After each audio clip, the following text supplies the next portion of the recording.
Planeaba su fiesta, volver al colegio y seguir construyendo su futuro, pero aquella noche de agosto la alegría se transformó en horror.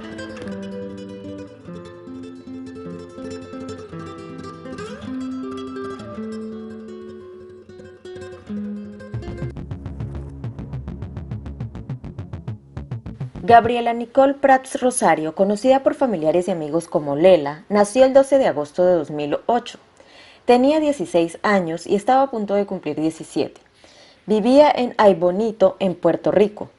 Era la hija menor en su familia, hija de Lisandra Lisa Rosario y Gaby Prats. Gabriela estaba estudiando e iba a empezar a cursar su último año en la Escuela Superior Bonifacio Sánchez Jiménez. Amigas, familiares y vecinos la describen como cariñosa, con planes cercanos como la fiesta de su cumpleaños y volver al colegio. Según las investigaciones, el 10 de agosto de 2025 comenzó cuando Gabriela, su madre y su hermana mayor asistieron a una fiesta organizada como parte del tradicional cierre de verano en Aybonito. La velada respondió a esa antesala de regreso a clases, con música, encuentros y la expectativa de cerrar el verano juntos. Hacia la madrugada del 11 de agosto, cuando se retiraban del evento y se dirigían a su hogar, ocurrió lo inesperado. En el trayecto se toparon con Elvia Cabrera, de 40 años, y su hija Antoniesca Avilés, de 17 años, quien era compañera de escuela de Gabriela, y otros jóvenes de nombres desconocidos hasta el momento. Lo que comenzó como una discusión entre la hermana mayor de Gabriela y otros jóvenes escaló de forma abrupta. En medio del forcejeo, Gabriela recibió múltiples heridas de arma blanca. Otro joven, amigo de Gabriela, intervino intentando ayudarla y también fue atacado, resultando herido. Ambos fueron trasladados con urgencia al hospital, pero Gabriela no sobrevivió.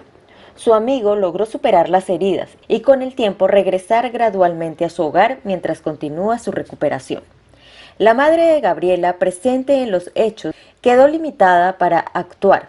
El ataque ocurrió con rapidez y violencia, lo que le impidió proteger a su hija en ese instante. Tras el lamentable hecho, la policía y la fiscalía iniciaron una investigación con diligencia. Se tomaron declaraciones de testigos presentes, se recogió evidencia física. Y el 19 de agosto, las autoridades arrestaron a Elvia Cabrera Rivera y a Antoniesca Avilés Cabrera como las principales sospechosas. Ambas enfrentan cargos por asesinato en primer grado, además de cargos relacionados al uso de arma blanca. Y se les fijó una fianza de $1 millón para cada una. Un punto esencial y polémico es el estado mental de Antoniesca.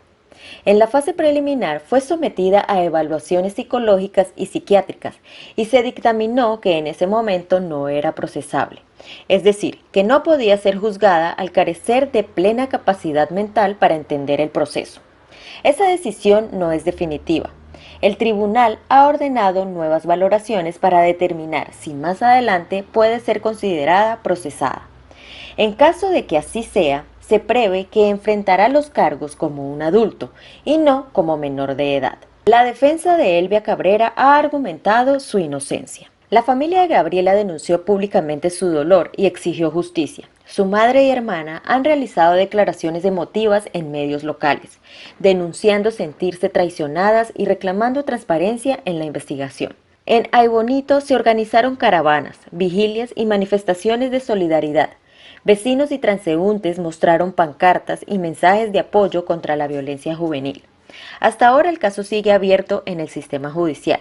Se han presentado pruebas forenses, análisis de ADN y reconstrucciones parciales del lugar de los hechos. El tribunal aún no ha dictado sentencia definitiva, como les comenté anteriormente, pues aún debe resolverse la cuestión de la procesabilidad de Antoniesca, así como la admisibilidad de evidencias impugnadas por la defensa. El Departamento de Justicia ha señalado que presentará cargos adicionales si la investigación así lo amerita, y también ha admitido estar revisando posibles irregularidades en las fases iniciales de la pesquisa.